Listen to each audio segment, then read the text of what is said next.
শাসক তৈরি হতো। কিন্তু আমরা মুসলিম, কোরআনকে আমরা পরিপূর্ণ গ্রহণ করিনি। কোরআন আমরা পরিপূর্ণ গ্রহণ করেছি। মসজিদের ইমাম সাহেব বলে আমি রাজনীতি করি না। আমি ওই ইমাম সাহেবকে প্রশ্ন করতে চাই, ওই আলেমকে আমি প্রশ্ন করতে চাই, ওই রাজনীতিবিদকে আমি প্রশ্ন করতে চাই। একজন মানুষ নফসের তাড়নায় পড়েছে, অন্যায় কাজ করে ফেলেছেন। যখন তার বিবেক বলছেন না এটা অন্যায়, উনি ইমাম সাহেবের কাছে গেছেন যে হুজুর আমি নফসের তাড়নায় পড়ে বিবেকের বিরুদ্ধে একটা কাজ করে ফেলেছি, আমি জেনা করে ফেলেছি, আপনি আমার জেনার এই শাস্তি কার্যকর করেন। ইমাম সাহেব বলবে তো এটা তো আমার কাজ না, এটা তো রাষ্ট্রের কাজ, এখানে তো ইসলামী শরিয়া চালু নাই, কোরআনের বিধান এখানে চালু নাই, আমার এই কার্যকর করার আমার কোনো ক্ষমতা নাই। ইমাম সাহেবের কি ক্ষমতা আছে? তাই কোরআনের এই সমাজ প্রতিষ্ঠা করার জন্য সবার দায়িত্ব আছে কিনা? আমরা এখানে বিভাজন সৃষ্টি করব না। আমরা কার সন্তান? আমরা আদমের সন্তান, মুহাম্মদ সাল্লাল্লাহু আলাইহি সাল্লামের উম্মত। আমরা কলেমা পড়ে ইসলাম গ্রহণ করেছি। কলেমা ভিত্তিক আমরা একটা সমাজ ব্যবস্থা প্রতিষ্ঠিত করতে চাই। আমাদের যে কলিজার টুকরা সন্তানরা আছে বিভিন্ন দল করে, এই কোরআন তোমাদের না? মুহাম্মদ সাল্লাল্লাহু আলাইহি সাল্লাম তোমাদের নবী না? এই জমিন আল্লাহর না? এই আল্লাহর জমিনে আল্লাহর দ্বীন প্রতিষ্ঠা করার জন্য তোমার কোনো দায়িত্ব নাই? তোমার দায়িত্ব আছে তোমাকে ভুল বোঝায়ে তোমাদেরকে বিপদগামী করেছেন। জামাত ইসলামী বাংলাদেশ তোমাদেরকে সম্মান করে, জামাত ইসলামী বাংলাদেশ তোমাদেরকে কলিজার টুকরা মনে করে, যার কারণে আল্লাহ রাব্বুল আলামিন ঘোষণা করেছেন ইয়া আইয়ুহাল্লাযীনা আমানু কু আনফুসাকুম ওয়া আহলিকুম নারা, তোমরা বাঁচাও তোমাদের আহলকে বাঁচাও জাহান্নামের আগুন থেকে।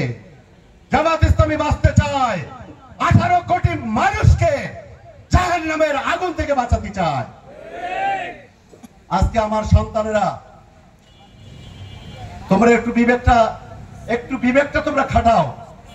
তোমাদের নেতারা তোমাদেরকে 5 ওয়াক্ত নামাজের কথা বলে? তোমাদেরকে রমজানের রোজা থাকার কথা বলে? তোমাদেরকে প্রতিবেশীর হক আদায় করার কথা বলে? আত্মীয়তা রক্ষা করার কথা বলে? হালাল রিজিক খাওয়ার কথা কি বলে? হারাম থেকে বিরত থাকার কথা কি বলে? আল্লাহর রাসূল সাল্লাল্লাহু আলাইহি ওয়াসাল্লাম বলেছেন আল্লাহর কসম ওই ব্যক্তি ঈমানদার না, আল্লাহর কসম ওই ব্যক্তি ঈমানদার না, আল্লাহর কসম ওই ব্যক্তি ঈমানদার না যার হাত আর মুখের দ্বারা তার প্রতিবেশী নিরাপদ না। তাহলে আজকে একটা হাদিস যদি আমরা অনুসরণ করতাম, আমাদের সমাজে কোনো বিভাজন সৃষ্টি হতো? ও আমার কলিজার টুকরো সন্তানেরা, এসো কোরআনের পথে, এসো ইসলামের পথে এসো। আল্লাহর নবী তোমাদেরকে হাত ছাউনি দিচ্ছে, তোমাদের নিয়ে জান্নাতে যাওয়ার জন্য নবী মুহাম্মদুর রাসূলুল্লাহ সাল্লাল্লাহু আলাইহি ওয়াসাল্লামের হাতে আল্লাহ রাব্বুল আলামিন হাউজে কাউসারের দায়িত্ব দিয়ে দিয়েছেন। এই এলাকার যুবকরা, তোমরা তওবা করে ফিরে এসো, তোমরা মসজিদে ঢোকো, 5 ওয়াক্ত নামাজ পড়ো, তোমরা তোমাদের মায়েদেরকে চক্ষু শীতল করো। তুমি যদি নামাজ পড়ে এসে তোমার মাকে সালাম করো, আসসালামু আলাইকুম ওয়া রাহমাতুল্লাহ, তোমার মা খুশি হবে না? আল্লাহর কাছে তোমার মা তোমার জন্য দোয়া করবে না? তুমি তোমার এলাকার মুরব্বিদেরকে সালাম করো, এলাকার মুরব্বিদেরকে তোমাদেরকে সম্মান করবে না? তোমাদেরকে আদর করবে না? তোমাদেরকে স্নেহ করবে না? কিন্তু ওই নেতারা তোমাদেরকে একটু ব্যবহার করার জন্য তোমাদের হাতে অস্ত্র তুলে দেয়, তোমাদের হাতে কিছু টাকা তুলে দেয়, তোমাদেরকে চাঁদাবাজি করার সুযোগ করে দেয়, তোমাদেরকে দিন শিক্ষা থেকে তোমাদেরকে মাহরুম করে রাখে। এই দুনিয়াটা হচ্ছে একটা ধোঁকাবাজির জায়গা। আমাদের এখানে যারা আমরা আছি, এই মাইকির আজান যারা শুনতেছেন, আচ্ছা 100 বছর পরে আমরা এখানে কেউ থাকবো? 100 বছর পরে 900 কোটি মানুষ এই দুনিয়ায় বসবাস করে, এই 900 কোটির মানুষের মধ্যে কেউ থাকবে? তাহলে আমাদের যাইতে হবে কোথায়? কবরে যাইতে হবে। তাহলে কবরের সামানা জোগাড় করতে হবে কিনা? কবর হচ্ছে কঠিন জায়গা।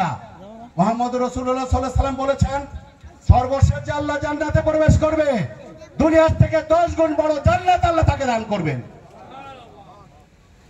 আজকে এই জান্নাতের জন্য আমাদের কাজ করা।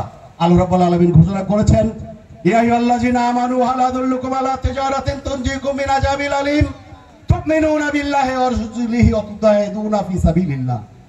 তোমরা আল্লাহর প্রতি ঈমান আনো, তোমরা আল্লাহর রাসূলের প্রতি ঈমান আনো, তোমরা জান এবং মাল দিয়ে আল্লাহর জমিনে আল্লাহর দ্বীন প্রতিষ্ঠিত করার জন্য তোমরা সংগ্রাম করো, তোমরা চেষ্টা করো।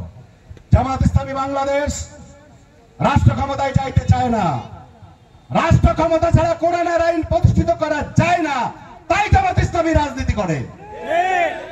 এদেশে যদি কোশ্চেন কালো আরো 100 বছর জামাত ইসলামী ক্ষমতায় না যাইতে পারে, জামাত ইসলামী সন্ত্রাসের পথ বেছে নেবে না। আমরা যে কাজ করতেছি মানুষকে আহ্বান জানাচ্ছি, হে আমার দেশবাসী, হে দেশবাসী, 18 কোটি মানুষ, তোমরা কোরআনের পক্ষে তোমরা রায় দাও, জামাত ইসলামীর পক্ষে না, কোরআনের পক্ষে তোমাদের ম্যান্ডেট দাও।